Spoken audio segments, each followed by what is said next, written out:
The paper of the foreclosure notice was too heavy for a standard holiday envelope, smelling faintly of cold, damp air and unread mail that had sat in a metal box through a freezing November rain. I pressed my thumb against the stiff, official crest near the top, feeling the sharp edge bite into my skin while the heavy silver chime of a crystal water goblet rang out across the dining room table.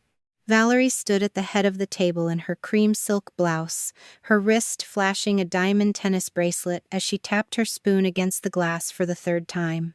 "Mom and Dad are signing the house to me," Valerie announced to the 12 relatives gathered around the turkey, her voice bright and rehearsed, carrying the exact cadence of someone who had practiced the sentence in front of a mirror. "You all know I stayed. You know what I gave up? Corinne gets nothing." A murmur of agreement rippled through the room, punctuated by the dull thud of heavy winter boots shifting on the hardwood floor and the low, collective murmur of aunts and cousins nodding in approval. At 38, after 16 years managing logistics and supply chains across 3 continents as an Army major, I had learned to recognize the exact geometry of an ambush before the first shots were fired. My younger sister had engineered this moment for months, banking on the assumption that a daughter who lived 3,000 miles away would simply bow her head, swallow the public humiliation, and catch the red-eye flight back to her base without asking questions.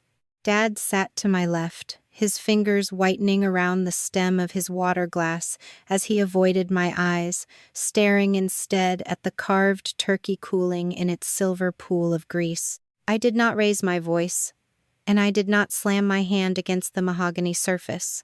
Instead, I slid the thick, cream-colored envelope across the polished wood until it came to rest directly beside Valerie's empty bread plate, right next to her fork.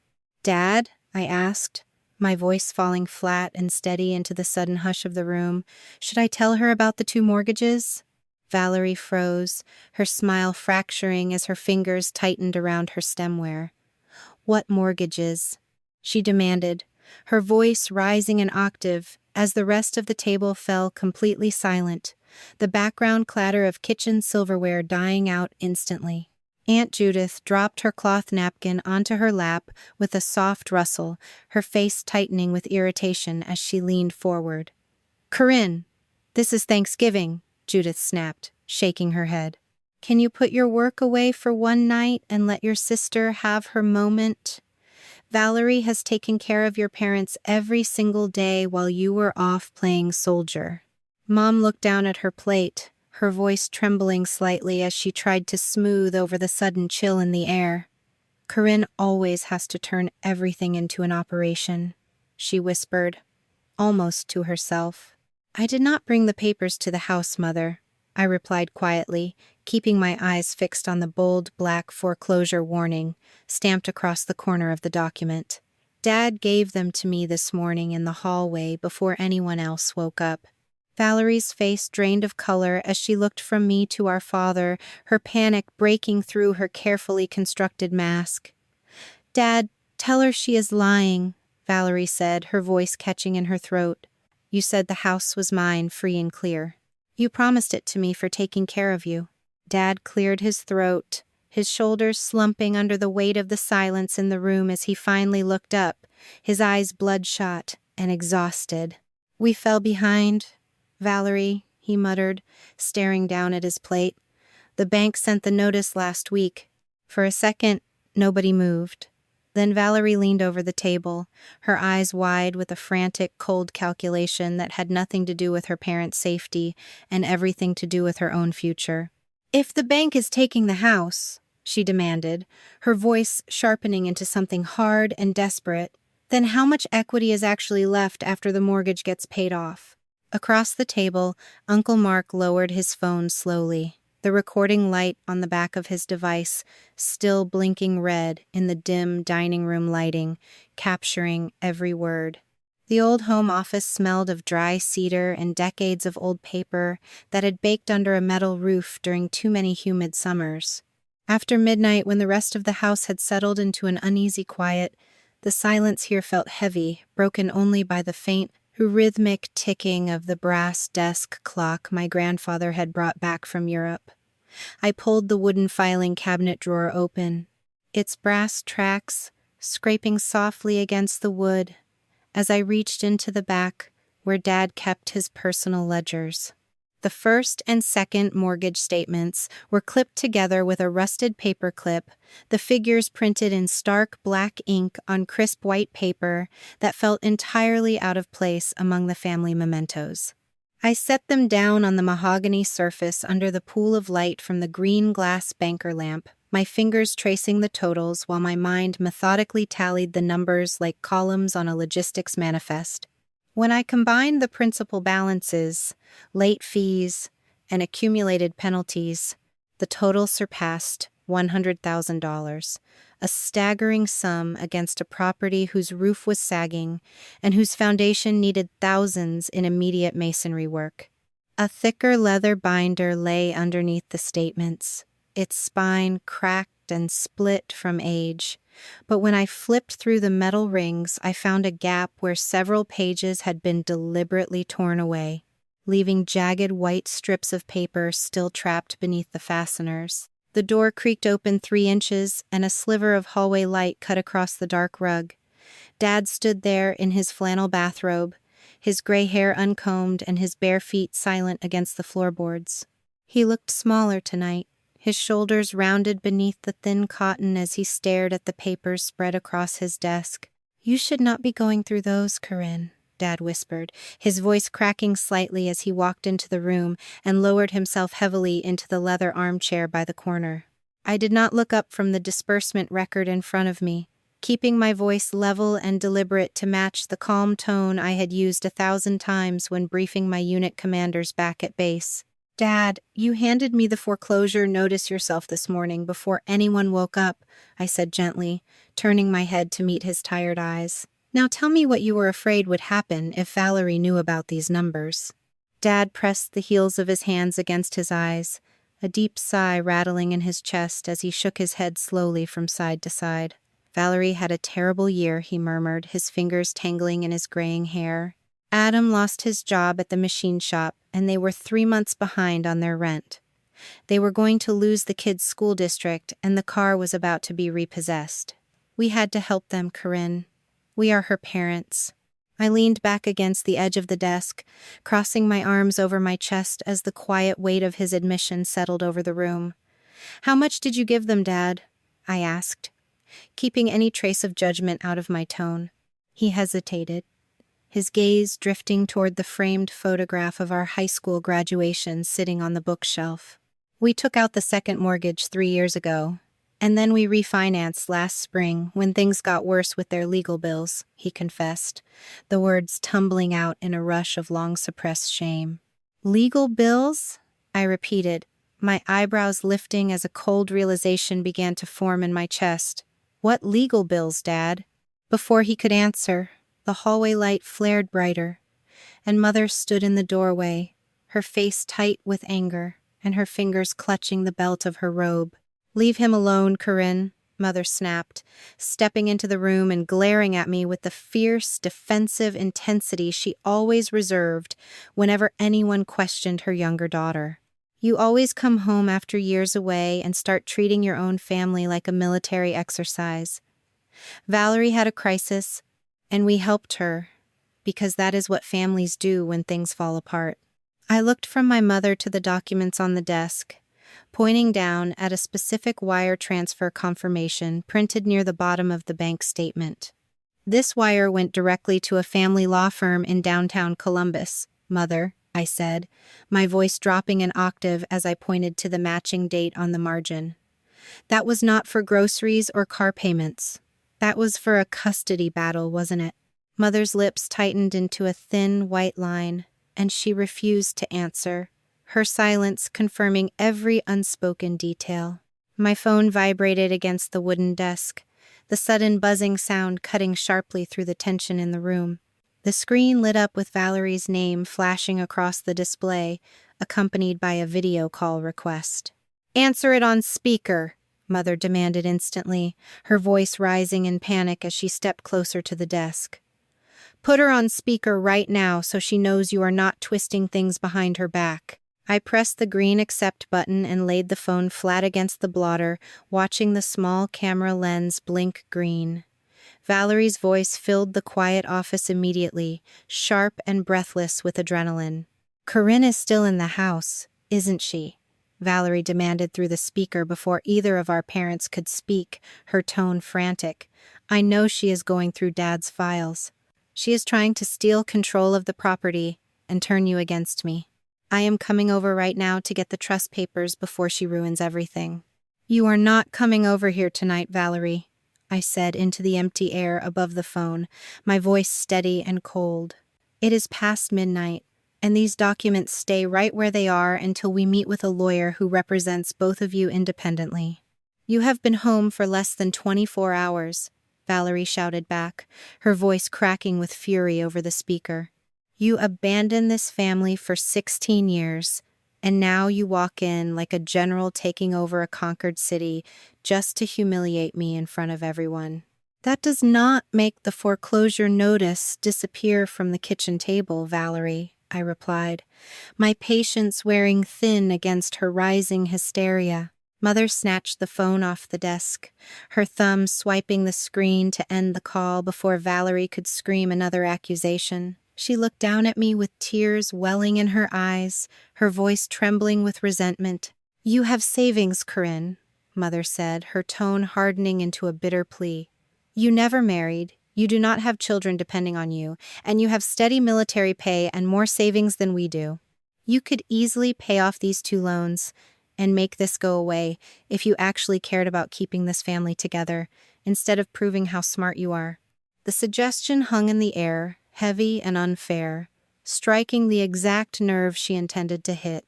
I pushed myself away from the desk and walked slowly toward the window, looking out into the dark, frozen backyard where the bare branches of the old maple tree scraped against the glass. "I will pay for a proper legal consultation to help you understand your options, and I will help you organize a realistic budget moving forward," I said quietly, turning back to face both of them without flinching. "But I will not pay a single cent toward a secret debt you hid from each other and accumulated to cover up choices Valerie refuses to own." Dad slumped further into the armchair, the last bit of fight draining out of his posture as he stared down at his worn leather slippers. "We thought we could fix it before you found out," he whispered, the sound barely audible over the ticking of the desk clock. I spent the next 2 hours going through every single page of the remaining statements while my parents sat in silence, watching me with a mixture of fear and lingering resentment. Among the deposit slips and bank notices, I found a second transaction that caught my eye, a cashier check issued during the exact month Adam lost his job and Valerie's vehicle faced repossession. It was accompanied by a handwritten note on yellow legal paper detailing a monthly allowance arrangement signed by my father, promising a steady stream of financial support directly to Valerie's personal account with the memo line simply reading help. Mother watched me pull the yellow paper from the stack, her expression defensive once more. "We had to help with the children's private school tuition," she muttered, as if explaining away an ordinary grocery bill. "Valerie said the public schools in her district were failing, and the boys needed stability while Adam looked for work. Did Valerie ever offer to get a part-time job to help cover those expenses while you were paying her bills, Mother?" I asked, keeping my gaze locked on hers. Mother looked away, staring at the bookshelf instead of answering. When I finally packed the financial statements back into the metal filing cabinet and locked the drawer, the house felt colder than it had an hour ago. Dad walked me down the dim hallway toward the guest bedroom, his steps slow and unsteady against the floor. As I reached for the brass doorknob, he caught my arm with a frail hand, his fingers trembling slightly as he looked up at me with deep regret in his eyes. The day after Valerie's custody case was finalized, Dad whispered into the quiet hallway, his voice breaking as the final secret slipped out. "She made us promise never to tell you because she was terrified you would look down on her." The morning sunlight struggled to pierce through the frost-crusted glass of the guest bedroom window, casting long, pale shadows across the faded floral quilt. Down in the kitchen, the low hum of the refrigerator mingled with the rhythmic ticking of the wall clock, creating a tense backdrop for the conversation that had to happen before the day advanced any further. I pulled on a heavy wool sweater and walked down the carpeted hallway, finding Dad sitting alone at the kitchen table, nursing a mug of black coffee, while Mom stood by the stove watching a small kettle begin to steam. "We need to call the bank together this morning, Dad," I said gently, pulling out the wooden chair opposite him and sitting down. "You and Mom need to request the complete disbursement history and full payment records for both loans so we can see every single dollar that moved through these accounts."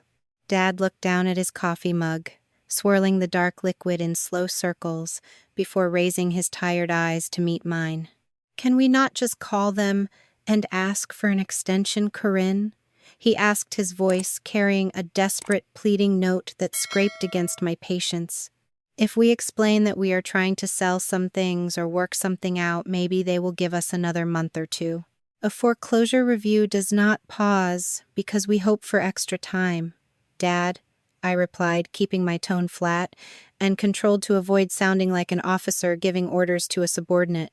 "We need the actual data before we can talk to anyone about restructuring or finding a way out of this mess."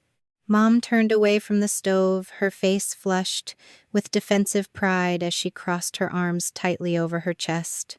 "Your sister warned us that you would treat this like a military operation," Mother snapped, her voice sharp and brittle. "You walk in here after living across the country for years and immediately assume your father and I are incapable of handling our own lives." "Mother, I am not treating this like an operation," I said, calmly holding her gaze. "I am looking at a legal notice that threatens to put you out of this house before the end of the year." After breakfast, we gathered around the kitchen table with the phone on speaker mode, dialing the toll-free customer service number printed on the top of the foreclosure warning. Dad fumbled slightly with the verification questions, rattling off his social security number and account details with a trembling hand, while Mom stood behind him, her fingers gripping the back of his chair until her knuckles turned white. A representative named Miller came on the line, confirming our identities and pulling up the master file associated with the property address. "Sir, your account is currently in active legal review following 4 consecutive missed monthly payments on the primary mortgage and 2 missed payments on the equity line," the representative stated in a smooth, professional voice that lacked any trace of emotion. "The total outstanding balance required to cure the default and halt the foreclosure auction currently stands at nearly $20,000 in arrears alone, not including the remaining principal balance." Dad swallowed hard, his throat working visibly as he stared at the tabletop. "Is there any way to negotiate a repayment plan or a temporary forbearance?" Dad asked into the receiver. Mr. Hayes, the representative, responded evenly. "That option expired 60 days ago when the second notice was issued without a response from the primary account holders. At this stage, the file has been transferred to our legal department, and any resolution will require either a full payoff or an approved short sale agreement processed through our designated department." "Thank you for your time," I said, leaning forward to press the end call button before my parents could subject themselves to any further automated lectures. The silence that settled over the kitchen felt suffocating, filled only by the distant sound of a delivery truck rumbling down the asphalt outside. I reached across the table and pulled a fresh legal pad toward me, clicking my pen to begin mapping out the actual numbers we were facing. If the bank required $20,000 just to cure the default and stop the immediate auction proceedings, we had to look closely at where the borrowed money had actually gone during the past 3 years. "Dad, let us look at the full disbursement records the bank is sending in the mail," I urged quietly. "You told me last night that the second mortgage went toward Valerie and Adam during their rough patch. Let us verify exactly what those funds paid for so we know what we are dealing with." Mom walked over to the counter and poured herself a fresh cup of tea, her hands shaking just enough to slop a few brown drops onto the white laminate surface. "Valerie needed help," Mother said defensively without turning around to face us. "Adam lost his job at the machine shop when the plant downsized, and they had 2 small children to feed. They were facing eviction from their townhouse, and the landlord was threatening to throw their furniture out on the street. "I understand they were struggling, Mother," I said, measuring my words carefully. "But a home equity loan of $41,000 covers a great deal more than a month or two of rent. Where did the rest of that money go?" Dad reached into his shirt pocket and pulled out a folded printout from his credit union showing a series of outgoing wire transfers dating back to the spring of the previous year. He slid the paper across the table toward me and looked away as if ashamed to watch me read the destinations. There was the retainer for the family law attorney handling a custody modification dispute involving Valerie's older son and his biological father, Dad admitted softly, pointing a shaky finger at the top line of the printout. Then there was $6,000 paid directly to the auto lender to keep Valerie's SUV from being repossessed from the hospital parking lot when she took the youngest boy in for his asthma treatments. And we covered 3 months of their back rent so they could stay in the school district through the spring semester. I traced my finger down the column of figures, noting how quickly $41,000 had evaporated into emergency payments, legal fees, and past due bills. "And did Valerie ever reimburse any of these amounts once Adam found his new job at the distribution warehouse?" I asked, already knowing the answer before the words left my mouth. "They were trying to get back on their feet, Corinne," Mother interjected sharply, turning around from the counter with her teacup trembling in her hand. "You have never had to raise a family or watch your children struggle to keep a roof over their heads. It is easy to sit back and judge from a distance when you have no one depending on you for survival." "Mother, I am not judging you for helping family," I said, raising my voice just enough to cut through her defensive wall. "I am pointing out that you took out a massive loan against the only asset you own to rescue a situation that Valerie never managed to stabilize. And while you were paying her bills, you fell behind on your own property taxes and insurance premiums." The kitchen door swung open with a sharp click, and Valerie stood on the threshold, her winter coat unzipped, and her cheeks flushed from the cold air outside. She had let herself in using her own spare key, tossing her leather handbag onto the counter, with an irritated clatter before stopping short when she saw the financial statements spread across the table. "What is going on here?" Valerie demanded, stepping into the room and glaring directly at me. "Why are you sitting in my parents' kitchen going through their private financial papers again?" "We are looking at the bank records, Valerie," Dad said quietly, refusing to shrink away from her accusing gaze for once. "We received the formal notice from the legal department yesterday. The house is facing foreclosure."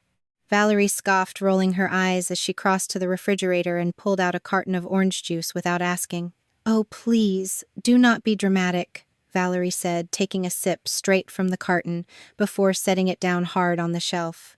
"Corinne is just blowing a standard reminder letter completely out of proportion because she wants to make me look irresponsible. The bank sends those scary letters out all the time to pressure people. It is not a real crisis. It is a legal notice of default and acceleration." "Valerie," I said, standing up from the table so I could look her in the eye without shouting. "The file has already been transferred to outside counsel. If we do not address the arrears within 30 days, the property goes on the auction block." Valerie slammed her juice carton down onto the counter, splashing orange liquid across the white tile. "You just cannot stand the fact that Mom and Dad are signing this house over to me, can you?" Valerie shouted, her voice rising in pitch as panic broke through her arrogant facade. "You come home after disappearing for 16 years, and the very first thing you do is try to prove that everything I have done to take care of them is worthless." "Nobody is saying your help was worthless, Valerie," Dad interjected, raising his voice over hers with a sudden authority that made her flinch. "But you told us the debts were manageable, and that you were helping us keep the household afloat while we managed our medical expenses. You did not tell us the second mortgage was completely exhausted by your legal fees and your back rent." Valerie's face went entirely blank for a fraction of a second before her expression hardened into pure malice. "I gave up my entire life to stay in this town and take care of you two while she flew around the world playing soldier," Valerie screamed, pointing a trembling finger straight at my chest. "I drove you to every doctor appointment, and picked up your groceries every single week. This house is my reasonable compensation for everything I have sacrificed." I didn't move an inch, keeping my arms relaxed at my sides while I watched her frantic display. "How many hours a week do you actually spend providing care for Mom and Dad, Valerie?" I asked quietly, cutting through her, shouting with a single precise question. "What kind of ridiculous question is that?" Valerie snapped back her eyes, darting nervously toward our parents. "I do whatever needs to be done whenever they call me. Because according to the Dresden agreement your lawyer submitted to Helen Carter, you are claiming 35 hours of weekly caregiving services in exchange for the transfer of the deed," I continued, my voice remaining entirely steady. "That is nearly a full-time job.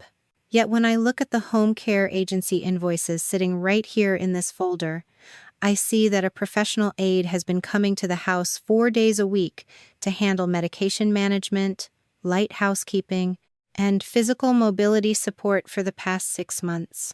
Valerie's mouth opened slightly, but no sound came out as she realized the paperwork in front of me contained details she had never expected anyone to cross-reference. "And according to Mom's blue calendar hanging right there by the telephone," I added, turning slightly to point at the small paper booklet on the wall, "many of the exact dates you claimed, you drove them to physical therapy or stayed overnight to monitor Dad's blood pressure, are actually logged under the name of our neighbor, Mrs. Miller, or the professional nursing assistant hired by the agency." Mother looked up from her teacup, her expression shifting from defensive anger to deep, unsettling confusion as she stared at Valerie. "Is that true, Valerie?" Mother asked softly, her voice barely carrying across the room. "Did you charge us for hours you were not even here?" Valerie grabbed her handbag off the counter, her knuckles white around the strap as she backed toward the hallway door. "You are all insane," Valerie shouted over her shoulder, her voice cracking with humiliated fury. "You are letting an outsider come in here and destroy our family over a few scheduling mistakes. Do whatever you want with your stupid house because I am done dealing with this." The front door slammed shut so hard the windows rattled in their wooden frames, leaving a heavy ringing silence in the kitchen. Dad slumped back down into his chair, staring at his empty coffee mug, while Mother covered her face with both hands and began to cry quietly into her palms. I walked over to the kitchen counter, picked up the phone receiver, and dialed the direct office number for Helen Carter to schedule our next appointment before the week ran out. The heavy oak door of Helen Carter's office closed softly behind us, shutting out the gray drizzle of early December, as Dad guided Mom toward 2 matching wingback chairs upholstered in faded blue velvet. Helen sat behind her mahogany desk, adjusting her reading glasses, while a thick leather folder rested open before her, containing the draft documents that had nearly signed away my parents' home without their full understanding. "I am glad you both came in today," Helen said, her voice carrying the calm, measured authority of a veteran elder law attorney who had spent decades untangling family financial disasters. "As I told Corinne over the phone this morning, the proposed deed transfer has not been finalized or recorded with the county clerk, which means your property remains entirely in your names. However, the accompanying caregiver agreement drafted by your younger daughter contains provisions that require serious reevaluation given the new information regarding the actual time contributions and financial arrangements." Dad leaned forward, resting his elbows on his knees while his hands clasped tightly together in a gesture of deep weariness. "We just wanted to make sure Valerie was taken care of after everything she did for us," Dad explained softly, his eyes fixed on the patterned carpet beneath his feet. "We truly believed she was spending 35 hours a week, managing our household, running our errands, and keeping us safe. Let us look at what that 35-hour claim actually represents in writing," Helen responded, turning a page in the folder and sliding a printed summary across the polished wooden surface toward my father. I leaned over the arm of Dad's chair to examine the itemized schedule Valerie had submitted through her own legal representation. The document outlined 35 hours of weekly labor consisting of daily meal preparation, continuous medication management, deep house cleaning, routine medical transportation, and mandatory overnight support in case of medical emergencies. It explicitly designated the family residence as reasonable compensation to be transferred via a revised revocable trust amendment upon completion of 1 full year of service. That schedule describes a full-time residential nurse or a dedicated live-in companion, I remarked, keeping my tone strictly factual as I pointed to the line item regarding overnight monitoring. Yet, when we cross-reference those exact dates and times with the invoices from the home care agency you hired last autumn, a completely different picture emerges. Mom reached into her oversized leather handbag and pulled out a crisp manila envelope containing the monthly billing statements from the local health agency, laying them out next to Valerie's schedule like pieces of a puzzle that refused to fit together. The professional agency aides have been coming to this house 4 mornings every single week without fail, Mother whispered, her voice cracking slightly as she traced the edge of the agency invoice with a trembling index finger. They handle the complex medication setups, the heavy bathroom cleaning, and the physical mobility assistance that your father requires after his hip flare-ups. We paid them directly out of our checking account every month using the Social Security deposits. Helen nodded slowly, making a brief note on her yellow legal pad before looking up at Mom with a sympathetic expression. "And who paid for those professional agency services, Mrs. Hayes?" Helen asked gently. "We did," Mom replied, her shoulders slumping further into the velvet cushions, "out of our own retirement funds." I stood up and walked over to the small wooden side table, where Mom's blue calendar lay resting beside a ceramic pen holder.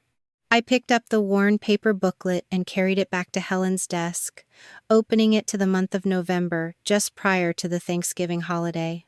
The pages were covered in Mom's neat, sloping handwriting, tracking doctor appointments, medication refills, and family visits with meticulous precision. "Look right here at the 3rd week of November," I said, pointing to an entry written in blue ink.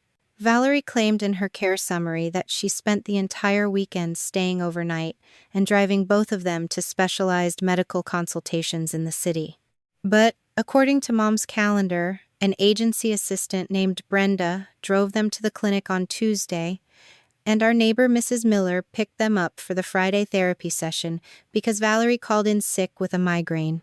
Furthermore, on the Saturday night, Valerie claimed she provided overnight supervision during Dad's bad spell. The power grid in our suburban district went down for 12 hours during the ice storm, and both of my parents had to pack an overnight bag and stay at my cousin's heated guest house across town. The small office grew so quiet that the faint hum of the wall heater sounded like rushing water.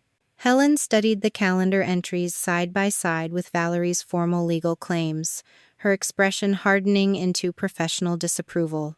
A caregiver agreement supported by inaccurate time logs and services performed by other people would be highly vulnerable to challenge, Helen said, closing the folder. These discrepancies could support claims of misrepresentation or undue influence, depending on what additional evidence exists. More importantly, the agreement has not been executed, and the deed has not been transferred.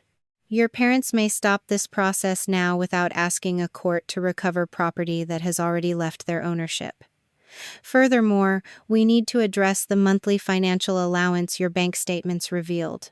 Mom looked up quickly, her face flushing with embarrassment as she clutched her handbag tighter. "What allowance, Helen?" Mom asked nervously.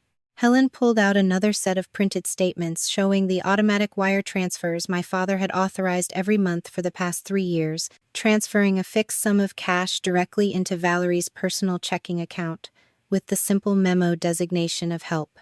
"According to these banking records, Mr. Hayes, you transferred nearly $1,500 every single month to your daughter in addition to taking out the $41,000 home equity loan to cover her back rent and legal fees," Helen explained evenly.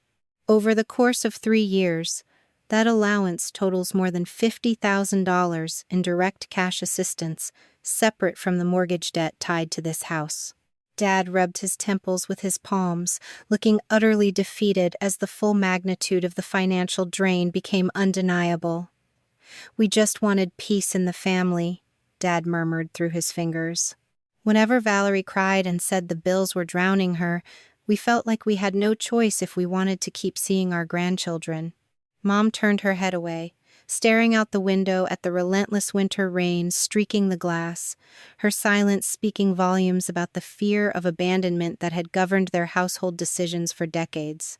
I placed my hand gently on Dad's stooped shoulder, feeling the tension locked in his muscles. "You did not have no choice, Dad," I said softly. "You were simply paying a ransom to keep a narrative alive. Valerie convinced you that she was the only pillar holding your world together, so you funded her life while letting your own property slide toward foreclosure just to keep her from walking away." Helen cleared her throat lightly, drawing our attention back to the practical steps required to undo the legal trap before it closed permanently. "We need to take 3 immediate actions today," Helen instructed, picking up her pen once more. "First, we will officially revoke the draft trust amendment and cancel the proposed caregiver agreement in writing, ensuring Valerie has no legal claim to execute the deed transfer. Second, we will formally notify the mortgage lender that the property owners are actively pursuing a structured resolution under professional guidance, which will buy us some time to evaluate the market value before any foreclosure auction can be scheduled. Third, we will appoint an independent financial fiduciary to oversee household bill payments and manage communications moving forward so that neither of you has to bear this pressure alone." Dad let out a long, shuddering breath, the tension in his face easing just enough for him to nod in agreement. "Yes, Helen, let us do that," Dad said firmly, his voice regaining a fraction of its old strength. "We cannot let her take the house after all of this." Mom turned back from the window, her eyes red-rimmed but clear as she reached over to pat Dad's hand on the desk. "We should have listened to Corinne sooner," Mom admitted quietly, her voice trembling with a mixture of regret and hard-won acceptance. "We let ourselves believe that love meant never asking questions." We stayed in Helen's office for another hour, finalizing the revocation paperwork and signing the formal notices that would strip Valerie of her proxy authority over my parents' household accounts. Every signature felt like a heavy stone being lifted off the foundation of our family, exposing the raw, uncomfortable truth underneath without any further room for excuses or polite deceptions. When we finally stepped back out into the cold afternoon air, the rain had temporarily slowed to a fine, misty drizzle that clung to our coats.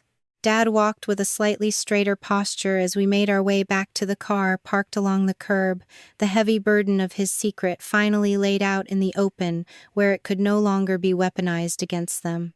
My phone vibrated sharply in my coat pocket, the incoming notification tone cutting through the quiet street noise. I pulled the device out and looked at the screen, watching a new group text message notification pop up from Valerie, demanding to know why Helen Carter's office had just contacted her to announce that the caregiver agreement was officially suspended. I did not open the message immediately, and I did not hand the phone to my parents. Instead, I silenced the ringer, slid the device back into my pocket, and opened the passenger door for my mother, ready for whatever storm Valerie was about to unleash next. The screen of my phone lit up the dark interior of the parked sedan with a harsh blue glare as message notifications piled up one after another in the family group chat. Valerie had unleashed a torrent of digital fury across our shared channel, claiming that my parents were being coerced and manipulated by an outsider who wanted to steal their property and throw them into an assisted living facility. "Do not respond to her texts in the group chat," Dad urged quietly from the passenger seat, his eyes reflecting the dashboard lights as he stared down at his own trembling hands. "If you argue with her online, she will just twist every word to make it look like we are the victims of your military discipline." I set the phone face down on the center console without opening a single one of the notifications, keeping my breathing even and deliberate. "I am not going to argue with her on a group screen, Dad," I said calmly, shifting the gear into drive. "Let her talk to an empty room. The only thing that matters right now is what is legally on paper." When we pulled back into the driveway of the family home, The late afternoon shadows were stretching long and cold across the frozen lawn. Before we could even unbuckle our seatbelts, the front door of the house swung open, and Valerie marched down the porch steps, her coat flapping in the sharp winter wind and her face flushed with righteous indignation. She did not wait for us to step out of the car before she yanked the passenger door open, towering over our father with a look of pure betrayal. "How could you do this behind my back?" Valerie demanded, her voice shrill and trembling as she glared at Dad. "Helen Carter's office called me 30 minutes ago to say the caregiver agreement is canceled and the trust amendment is torn up. After everything I have sacrificed to keep you two out of a nursing home, you let Corinne walk in here and strip away my legal protection." Dad reached out and pushed the car door slightly wider so he could face her without shrinking back. "Valerie, you told us the house was being signed over because you earned it through 35 hours of care every week," Dad said, his voice carrying a steady weight that caught her completely off guard. "But when we looked at the actual agency records and your mother's calendar, we found out you were billing us for hours you never worked while taking a monthly allowance and hiding a foreclosure notice from us." Valerie's expression shifted instantly from anger to theatrical devastation, her lower lip trembling as she clutched her handbag against her chest. "You are actually believing her lies over your own daughter," Valerie cried out, raising her voice so loudly that the neighbors across the street could easily hear. "She has been home for less than 2 weeks, and she has already poisoned your minds against me. She wants to see me homeless and broken." Adam stepped out from behind her, his hands shoved deep into his jacket pockets, and his expression dark with embarrassment as he looked down at the icy pavement. "We did not know anything about the foreclosure notice," Adam admitted quietly, his voice flat and strained. "Valerie told us the house was secure, and that the second mortgage was just an ordinary household account adjustment. When I asked her about the money we received during my layoff, she swore it was part of your normal retirement planning." Valerie spun around to face her husband, her eyes flashing with sudden panic. "Shut up, Adam. Do not let her turn you against me too," Valerie hissed, grabbing his sleeve. I stepped out of the driver's side door and walked slowly around the hood of the sedan, keeping my posture relaxed and my hands resting easily at my sides. "Adam is allowed to ask questions about financial obligations that affect his own family, Valerie," I said softly, my voice cutting through her panic. "Especially when those obligations involve draining our parents' equity to cover your legal fees and private school tuition while telling everyone you were working for free." Valerie whirled around to face me, her composure completely shattering as she lunged forward with a furious expression. "You have ruined everything," Valerie screamed, pointing her finger directly at my face. "You could not just stay away, could you? You had to come back and pick apart every single thing I built, just to prove you were the superior daughter." I did not flinch or raise my voice in return, maintaining the calm detachment I had practiced through years of high-pressure logistics management. "I did not break your agreements, Valerie," I replied evenly. "The numbers did that all by themselves." Valerie backed away toward her vehicle, her chest heaving as she realized her performance was no longer working on anyone present. "You will regret this, all of you," she spat out, pulling her car keys from her pocket with a sharp jerk. "When the bank takes this house and throws you out into the street, do not expect me to come back and fix it." She climbed into her SUV, slammed the door so hard the side mirror rattled, and tore out of the driveway in a spray of loose gravel and frozen mud, leaving Adam standing alone beside our car in the fading twilight. Adam looked down at the ground for a long moment, shaking his head slowly from side to side before looking up at my parents with genuine remorse. "I am sorry, Mr. Hayes, Mrs. Hayes," Adam said quietly, his voice cracking slightly. "I had no idea things had reached this point. I need to take the boys home now." He turned and walked toward his own car without another word, driving away at a much more sober pace than his wife. The front hallway was quiet and dark when we finally stepped back inside the house, the residual tension of the confrontation lingering in the cold air. Dad walked slowly into the living room and lowered himself into his favorite armchair, staring blankly at the unlit fireplace, while Mother busied herself turning on the small table lamps to banish the gloomy shadows. "We cannot live like this anymore, Corinne," Mother whispered, her voice breaking as she sank onto the sofa with her hands folded tightly in her lap. "Every day feels like we are waiting for another bomb to drop." "You are not waiting anymore, Mother," I said gently, walking over to place a reassuring hand on her shoulder. "You have taken the first step by bringing the truth out into the open. Now we let the professionals handle the financial restructuring while you two focus on resting." My phone buzzed again inside my coat pocket, breaking the quiet stillness of the room. I pulled the device out and saw an email notification from the local real estate agency Helen Carter had recommended, containing a digital copy of the preliminary property assessment report we had requested earlier that week. I tapped the screen to open the document, scrolling past the standard market analysis graphs until I reached the section detailing the historical property records and recent municipal inquiries. My eyes locked onto a specific entry dated 3 weeks prior to Thanksgiving, noting the name of the realtor who had officially requested a comprehensive net proceeds estimate for the exact address of my parents' home. "Mother, Dad," I said softly, holding the screen toward them under the warm glow of the table lamp. "Do you remember who visited this house while you were both out at the doctor's office late last October?" Dad frowned, squinting at the small text on the phone display. "We were told an insurance appraiser was coming to check the roof for storm damage," Dad answered slowly, his brow furrowing in confusion. "Valerie set the whole thing up for us." "It was not an insurance appraiser," I said, my voice dropping an octave as I pointed to the corporate letterhead at the top of the digital report.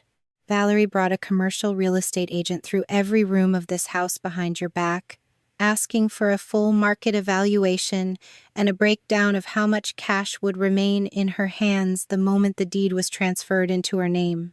The evening shadows stretched long across the living room carpet as Dad stared at the digital property report glowing on the phone screen, his breathing heavy and uneven. He lowered himself slowly onto the arm of the sofa, the realization of what Valerie had been orchestrating behind their backs finally sinking into his bones. "She did not just want to secure her future by taking over the property," Dad whispered, his voice trembling with a profound sense of betrayal. "She was planning to sell the house right out from under us, the moment the ink dried on the deed." Mother sank back against the cushions, her eyes wide with shock as she tried to process the depth of her younger daughter's deception. "We trusted her completely," Mother murmured, her hands knotting together in her lap. "We believed every word she told us about protecting our final years in this neighborhood." Helen Carter's office had already confirmed the most important fact in the property assessment. 3 weeks before Thanksgiving, Valerie had contacted the real estate agency and arranged for an agent to enter my parents' home while they were away at a medical appointment. The agent's internal appointment record listed Valerie as the person who requested the visit. It also noted that she had asked for a preliminary market valuation, an estimate of necessary repairs, and a rough calculation of the property's likely sale price. There were no private emails attached to the report. The agency had not released Valerie's personal correspondence or disclosed anything beyond the basic service record connected to the property assessment. But the information we did have was enough to prove that Valerie had lied about the purpose of the visit. Dad stared at the appointment record, his brow tightening as he read the agent's name and the date. "She told us he was from the insurance company," Dad said. "She said he needed photographs of the roof and the water damage near the upstairs window." Mother looked toward the staircase as if she could still see the stranger moving through their rooms. "He opened every closet," she whispered. "He measured the bedrooms.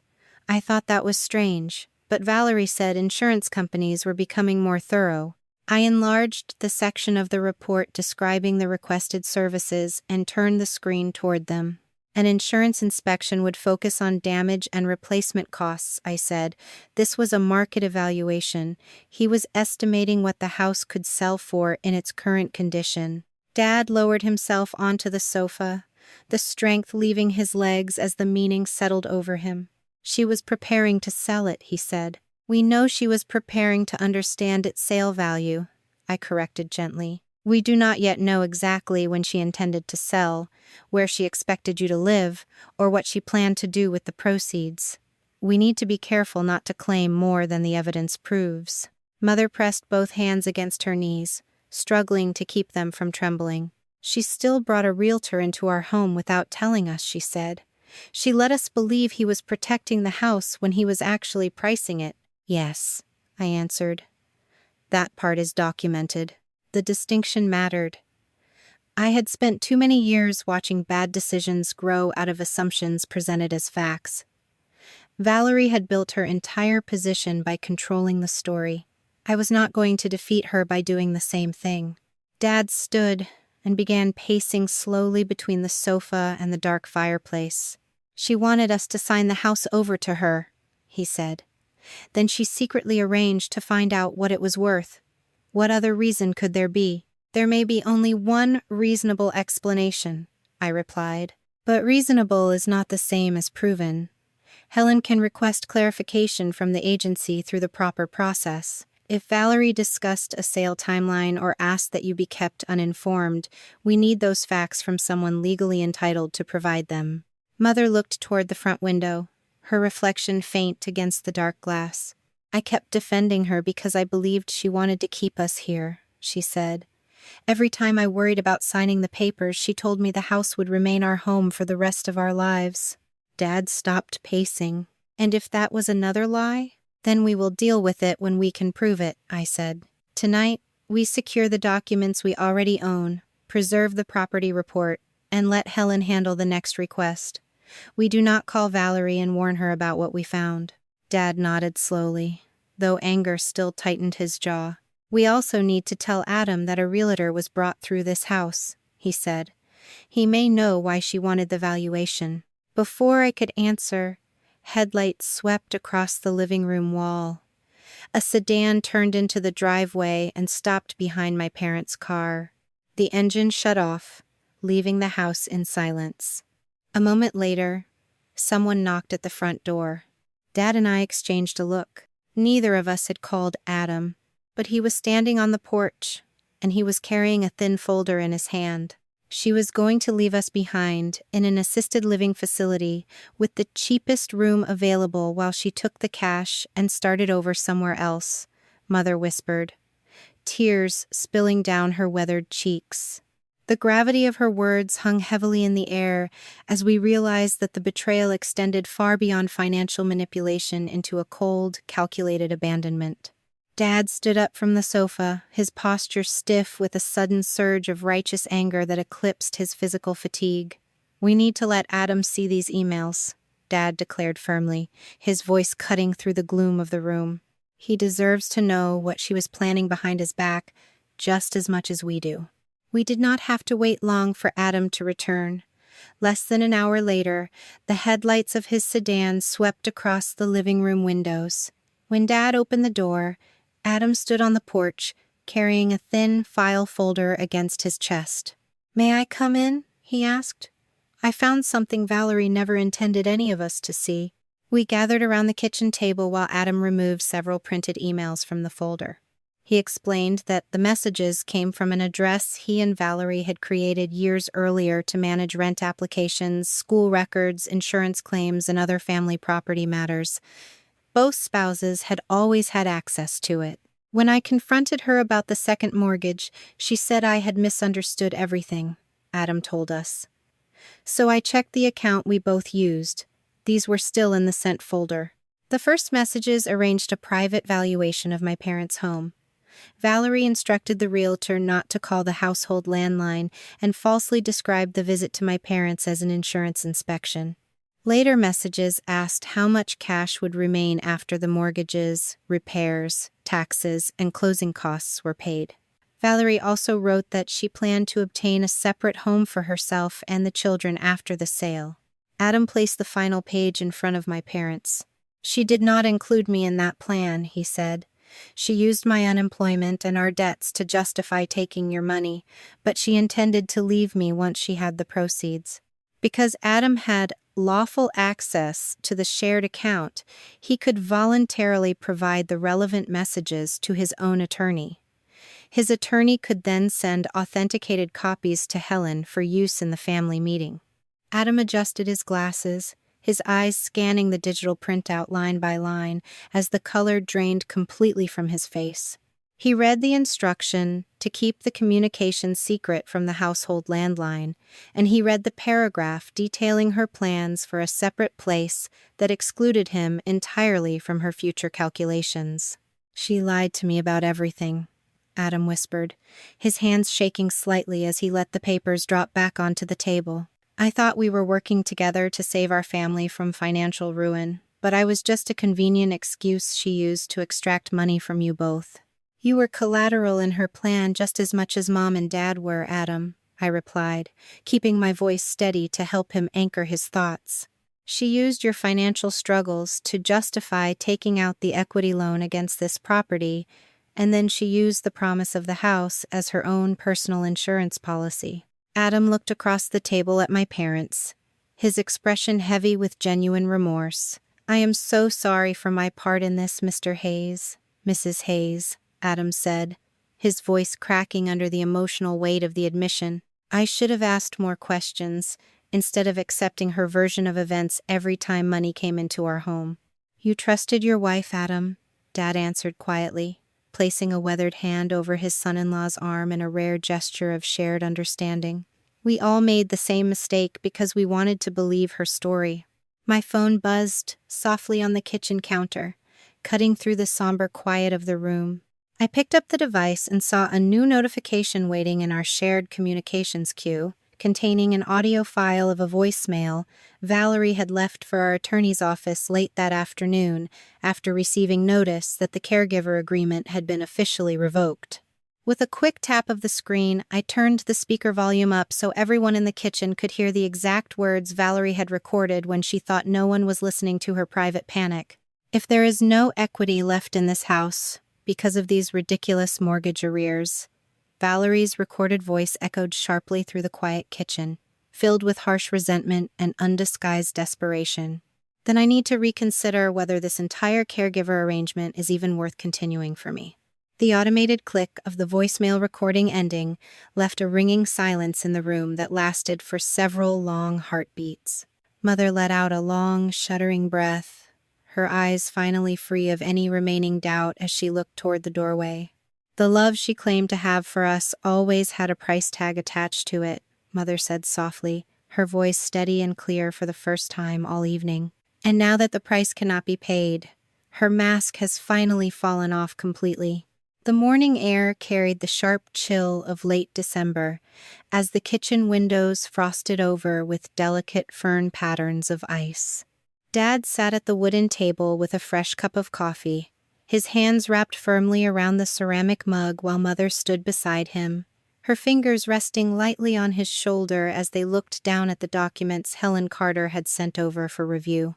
"We cannot keep living in the shadow of what Valerie might do next," Dad said quietly, breaking the heavy silence that had lingered since Adam left our home the previous night.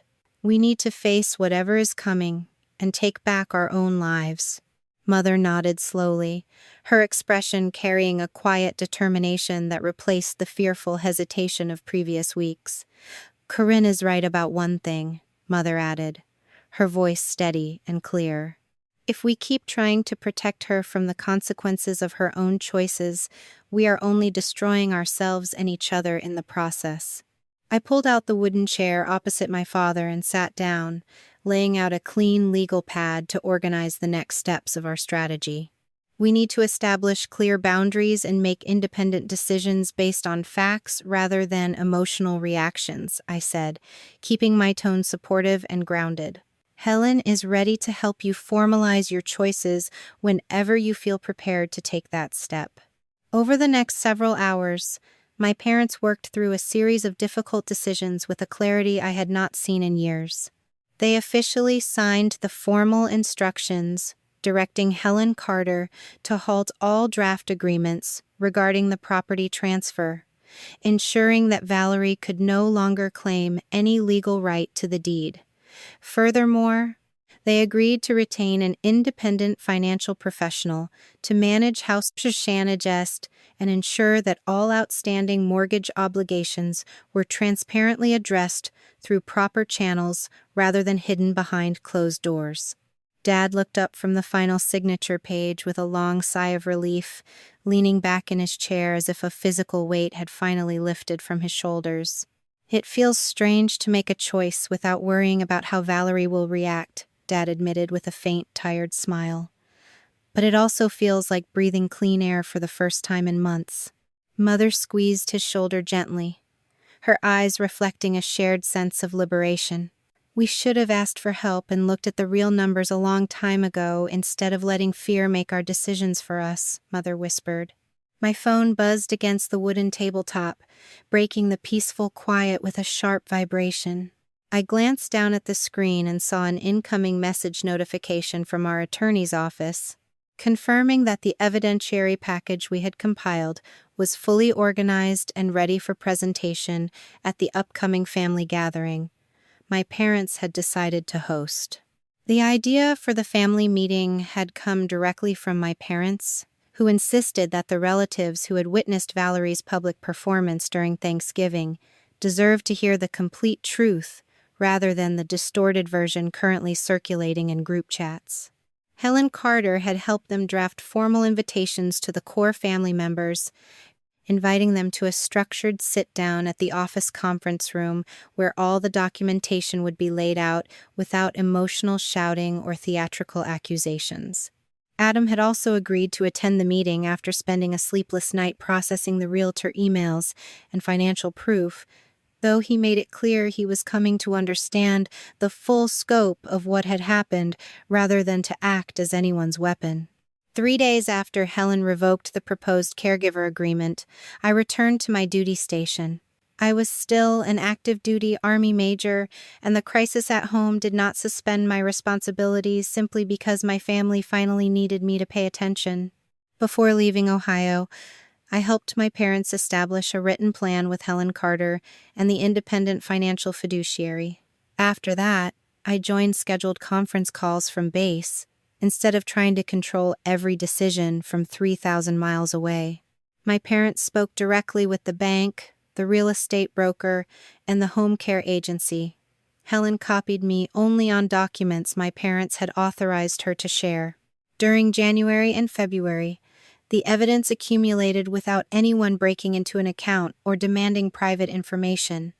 The bank provided my parents with their own loan and disbursement records. The home care agency released its invoices and attendance logs to the clients who had paid for the services. Mom preserved her blue calendar. Uncle Mark supplied the full Thanksgiving video he had recorded on his own phone. The realtor confirmed that Valerie had arranged an earlier property evaluation while claiming the visitor was an insurance appraiser. Adam provided the most damaging evidence in late February. While separating household finances, he found messages in the email account he and Valerie had used jointly for family property matters.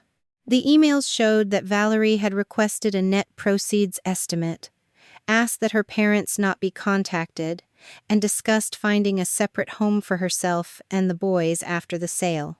Adam printed the messages and delivered them directly to his attorney, who forwarded relevant copies to Helen with his written permission. My parents chose to hold a structured family meeting in early March because the relatives who had witnessed Valerie's Thanksgiving announcement were still receiving her distorted version of events.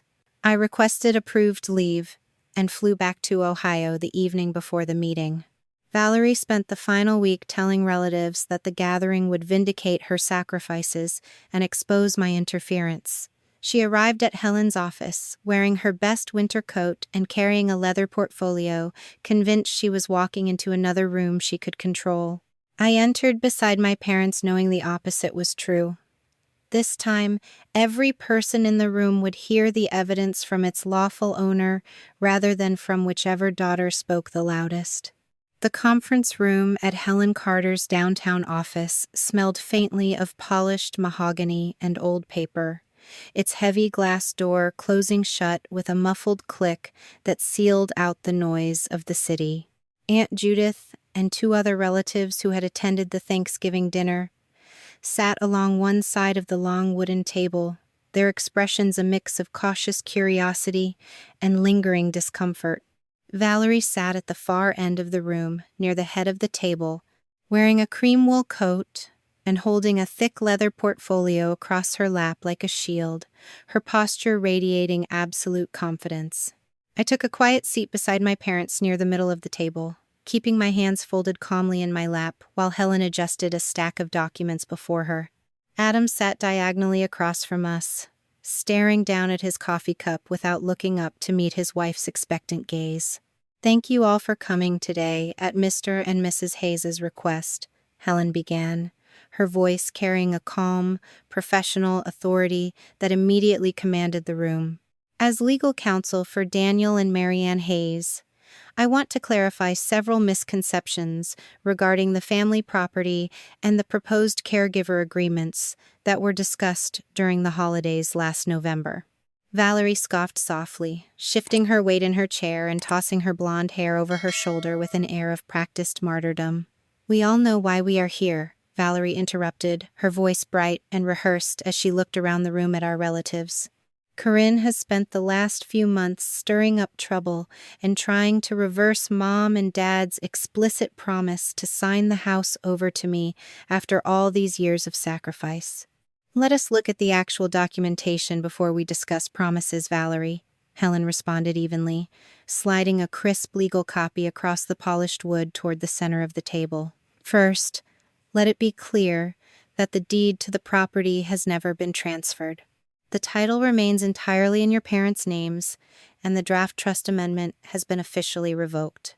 Valerie's smile faltered for a fraction of a second, her fingers tightening around the edge of her portfolio. "That is only because Corinne bullied them into changing their minds while they were vulnerable," Valerie snapped, her voice rising in pitch as she pointed a manicured finger in my direction. "They promised me that house in exchange for my entire life. I gave up my career and my peace of mind to take care of them every single day." Helen did not raise her voice or argue, instead turning to a fresh folder and drawing out a printed summary sheet alongside a set of official health agency logs. "Let us examine what your daily care contribution actually entailed according to the official records," Helen said smoothly, placing the documents where everyone could see them.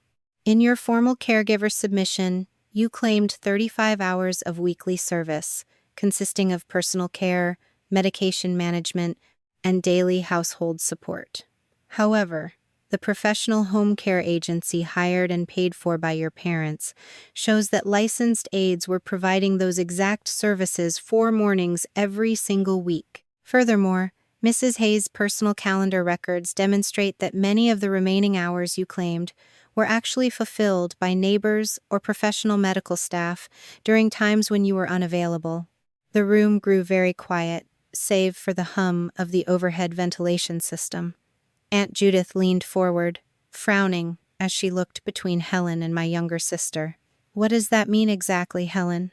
Aunt Judith asked cautiously. "It means the caregiver agreement was built upon a false accounting of hours and unperformed duties, which legally invalidates any claim to reasonable compensation via the residential property," Helen answered plainly.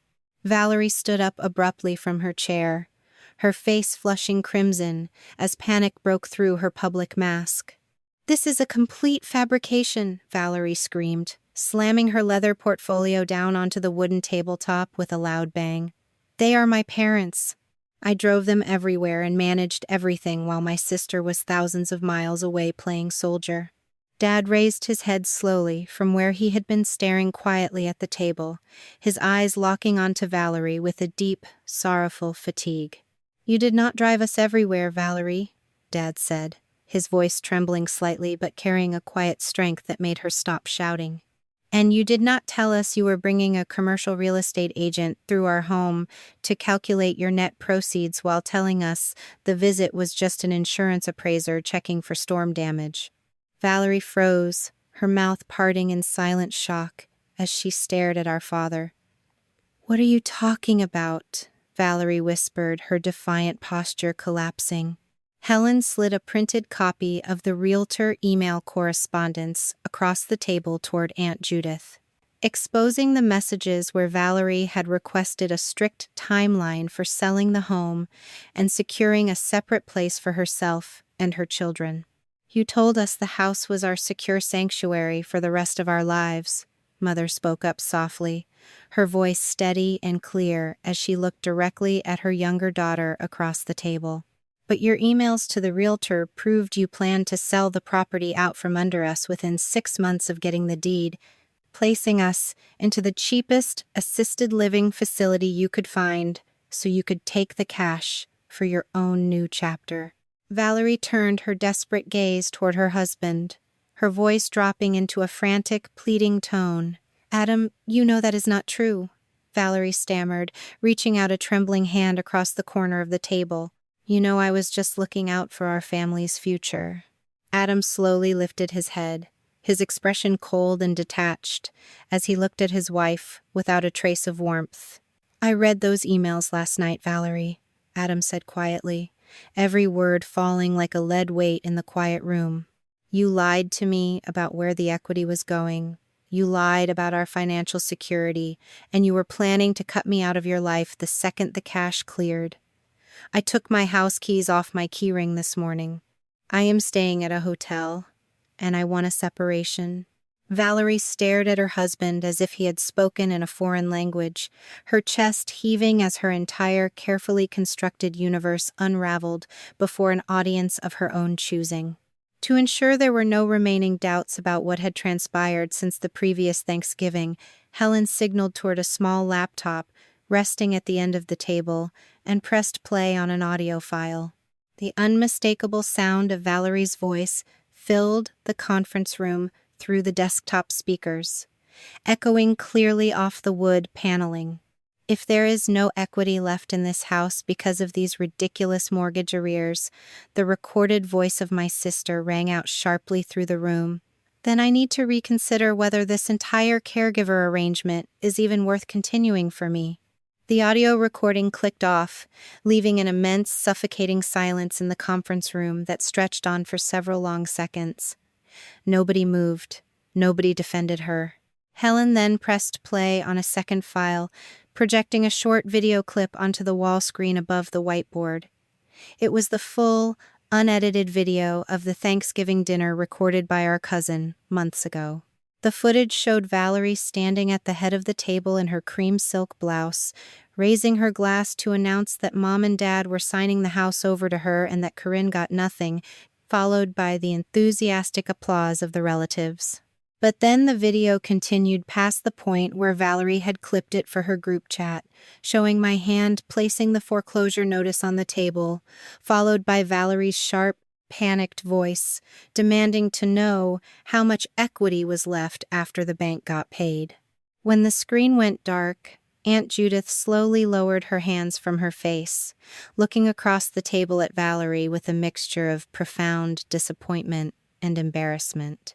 "We all sat there and applauded you at Thanksgiving because we believed you were a devoted daughter," Aunt Judith said, her voice shaking with quiet indignation.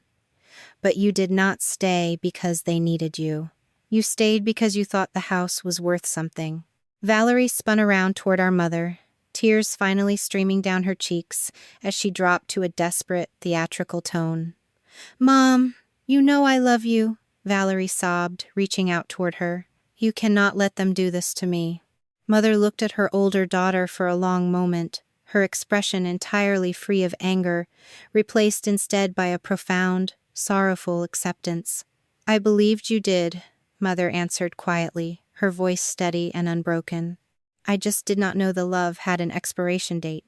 Valerie slammed her hands down onto the table once more, her face twisting into an ugly mask of rage as she realized every single person in the room now saw the truth behind her performance. "You are all against me," Valerie screamed, backing away toward the heavy glass door. "You let this cold, unfeeling soldier walk in here and destroy everything I built. If this is how you treat me, you are all on your own." She wrenched the door open and stormed out into the hallway, her hurried footsteps echoing loudly against the tile floor until the outer elevator doors chimed and swallowed her away. For a long moment, nobody spoke inside the conference room. Dad leaned back in his chair and exhaled a long breath, looking across the table at me with a tired, vulnerable expression in his eyes. "What happens tomorrow, Corinne?" Dad asked softly, breaking the quiet.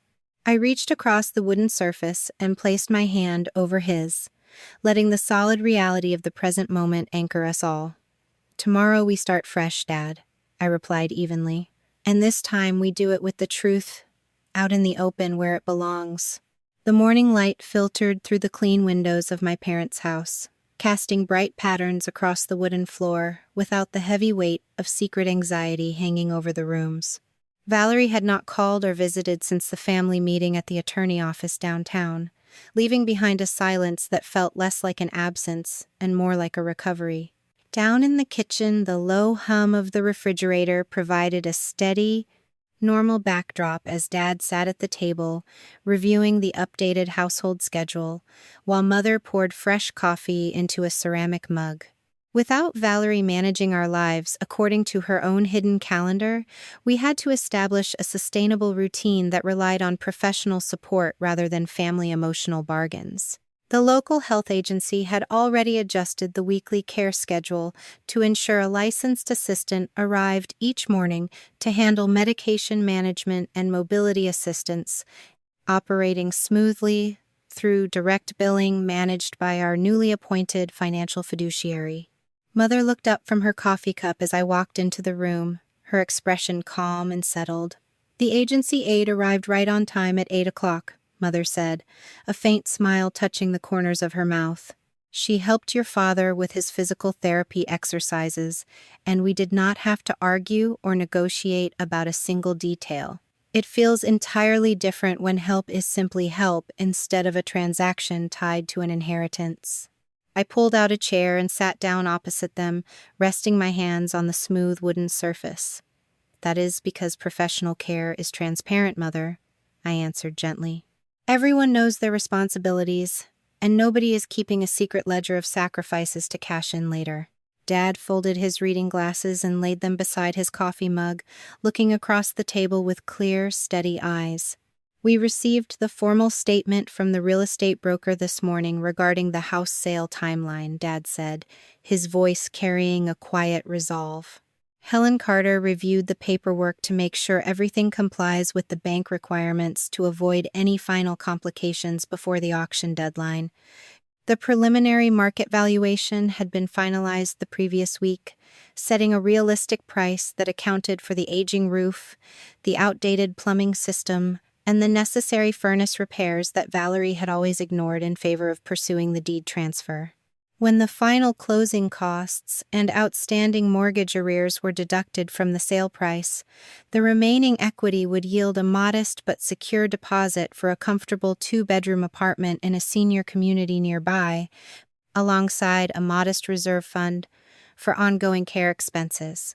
There was no hidden fortune left to fight over, and no massive windfall for anyone to mismanage. As if sensing the shift in our household dynamics, my phone buzzed quietly against the wooden table, flashing an incoming notification from the family group chat. Several extended relatives who had attended the legal office meeting had sent private messages expressing their regret for having been misled during the holidays, offering tentative apologies and asking how my parents were coping with the transition. I did not draft a long or defensive reply to any of them. I simply sent a brief, polite message stating that my parents were moving forward with professional support and looking forward to their upcoming relocation. Adam had also begun navigating his own separation process after consulting with independent legal representation. He had moved into a corporate apartment downtown while working out a temporary custody schedule for the boys, refusing to let Valerie's financial desperation dictate his choices anymore. He had sent a brief email to my father earlier that morning expressing his gratitude for the clarity the family meeting had provided, acknowledging that living inside a web of manufactured crises had blinded him to reality for years. By early afternoon, The quiet rhythm of the day was interrupted by a sharp, hurried knocking at the front door, echoing loudly through the hallway. Mother stiffened slightly, her hand pausing above the kitchen counter before she looked toward me with a questioning glance. "Stay here," I said quietly, pushing back my chair and walking down the carpeted corridor toward the entryway. When I pulled the heavy wooden door open, Valerie stood on the porch, her hair uncombed and her designer coat wrinkled from being worn through multiple days without a proper break. Her face was pale, and her eyes darted nervously past me into the bright interior of the house, as if checking to see who was watching. "Corinne, let me in," Valerie whispered, her voice cracking with a raw, desperate edge that lacked all of her usual theatrical polish. "I need to talk to Mom and Dad right now." "You cannot come inside the house uninvited, Valerie," I said, keeping my posture relaxed and blocking the threshold completely with my body. "If you have something to say, you can say it right here." Valerie clutched the straps of her leather handbag so tightly her knuckles turned pure white. Adam moved his next paycheck into an individual account, removed me as an authorized user from the cards, issued solely in his name, and told me that all joint spending would now be reviewed through our attorneys. She stammered, tears welling up in her eyes as her composure finally shattered completely. "The landlord served us with an eviction notice for our townhouse because the back rent hasn't been paid, and I don't have enough cash to pay for groceries or gas. I have nowhere to go, Corinne." I looked down at my younger sister, feeling neither triumph nor anger, only the cold, steady weight of reality setting in after years of artificial turbulence. "You spent months planning how to sell this house out from under our parents and secure a separate escape for yourself while leaving them behind," I replied evenly, my voice remaining entirely level. "Now you are facing the exact financial consequences you tried to engineer for everyone else. Please just ask Dad to lend me enough money for a retainer and a temporary deposit," Valerie sobbed, her voice rising in panic as she took a half step forward. "They are my parents. They cannot just turn their backs on me." "They are not turning their backs on you, Valerie," I said, maintaining the barrier between her and the hallway. "They are simply refusing to finance your rescue anymore. You chose to treat your relationship with them as a business contract, and now the contract has expired." Valerie stared at me in stunned disbelief, realizing that her tears and pleading were no longer unlocking the doors that used to open automatically at her command. "You are a cold, unfeeling machine," Valerie spat out, her voice twisting back into bitter resentment as she backed away down the porch steps. "You never cared about this family.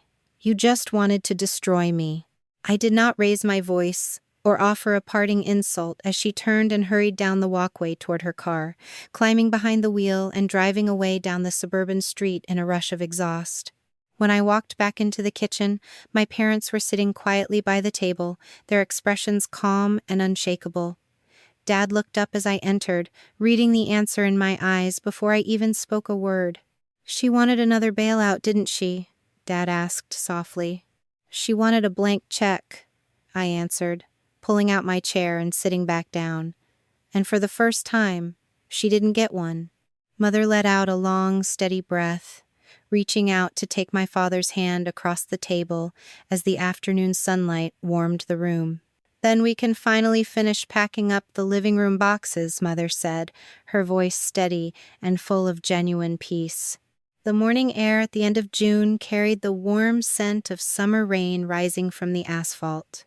I had returned to Ohio on 5 days of approved leave for the closing and my parents' final move, and my flight back to my duty station was scheduled for the following morning. Down in the corner of the small, sunlit living room of their new apartment, my parents had settled into a rhythm that felt entirely their own, unburdened by the heavy, echoing spaces of the old suburban house.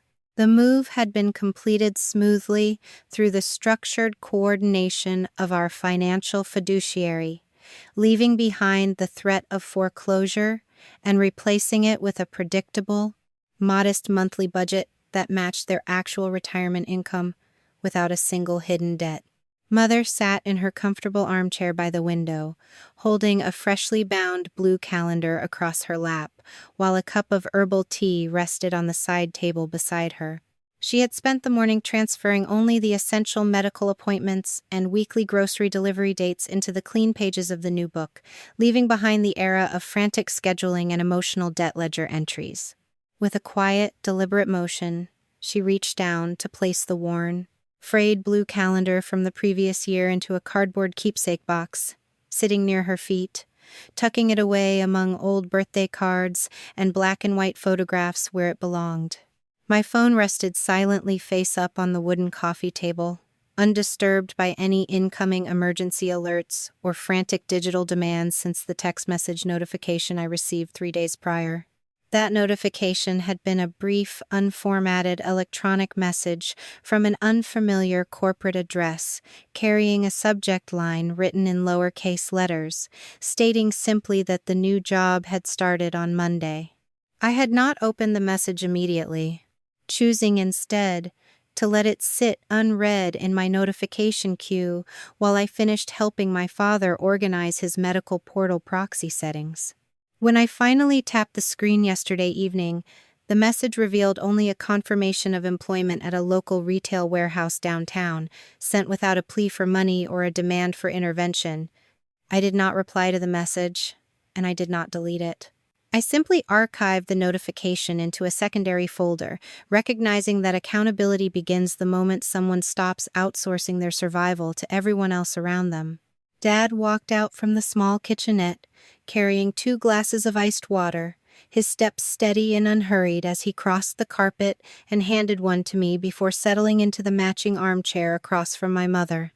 He looked better than he had during those chaotic days following Thanksgiving, his skin retaining a healthy color and his shoulders free of the perpetual hunch that came from carrying a secret financial burden for years. The real estate closing documents for the old house were finalized and filed this morning by Helen Carter's office, Dad said quietly, taking a slow sip from his glass. After the first and second mortgages were paid in full, along with all the legal fees and closing expenses, the remaining balance was deposited directly into the secure senior community trust account to cover our lease and baseline care expenses for the next several years. There is no sudden fortune left over to argue about, Mother added softly, glancing up from her calendar with a serene expression. But there is enough to live with dignity and peace, and that is more than enough for us.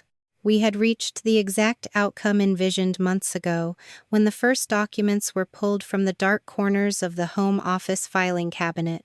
My parents had reclaimed their autonomy by choosing transparency over comfortable denial, while I had stepped out of the role of the distant, silent spectator and allowed them to face the architecture of their own choices. My phone buzzed softly against the wooden coffee table, breaking the quiet midday stillness with a single short vibration. I glanced down at the screen, noting that the new notification was merely a routine weather advisory update regarding the afternoon humidity levels across the county. I turned the device face down on the surface, letting the screen go dark as I leaned back against the cushions of the sofa to enjoy the remaining hours before my flight back to base. The front door opened with a gentle click, and a home care agency assistant stepped into the small hallway, carrying a clipboard and offering a warm, professional greeting to my parents. The interaction was smooth, transparent, and bound by clear boundaries that required no emotional theatrics or hidden favors to sustain its operation. Later that afternoon, as I packed my service duffel bag in the small guest room down the hall, I walked over to the window and looked out across the quiet parking lot of the apartment complex, where maple trees swayed gently in the summer breeze. There was no grand estate looming in the background demanding constant defense, and there were no secret ledgers waiting to be uncovered beneath floorboards or inside locked drawers. When I drove away from the apartment complex toward the interstate highway leading back toward my duty station, the dashboard clock glowed with the steady passage of time, reminding me of the months that had transformed our family dynamics from top to bottom. Valerie had raised her glass at a crowded Thanksgiving dinner table months ago, looking out over a room of cheering relatives to declare triumphantly that her sister would get nothing from the family estate. She had been entirely correct about the property itself, because I had taken nothing from it. I had simply refused to let her continue deciding what that silence made me worth. The truth had acted as its own form of leverage, cutting through the complex layers of performance and obligation until every fabricated excuse collapsed under the weight of simple mathematics. The highway stretched out smooth and open before my headlights under the pale twilight sky, guiding me steadily toward the next deployment, while the quiet hum of the engine filled the cabin. My hands rested easily on the steering wheel, completely at peace with the knowledge that some battles are won not by charging forward with overwhelming force, but by standing perfectly still until the walls built entirely of deception finally fall in on themselves. You might spend years believing that keeping the peace means biting your tongue, that letting someone else rewrite your family history is simply the price of staying connected. But the hardest truth this journey teaches us is that enabling a lie never protects the people you love. It only starves them of reality until there is nothing left to hold on to. When boundaries are treated as cruel punishments rather than basic necessities, you are left with a choice between participating in a comforting fiction or standing firm in the unvarnished truth. Real love does not demand that you finance someone else's avoidance, nor does it require you to sacrifice your own integrity just to keep the peace at a crowded holiday table. Protecting your peace is never a betrayal, and refusing to fund a fabricated legacy is the highest form of respect you can offer to those who raised you. You cannot rescue someone from the consequences of their own choices when they have built their entire life upon the expectation of a permanent rescue. Sometimes, the most powerful thing you can do is simply stop holding up the scaffolding of someone else's deception and let the truth stand on its own weight. Have you ever found yourself carrying the invisible weight of someone else's family drama, wondering how much longer you could keep the peace before the secret finally broke you?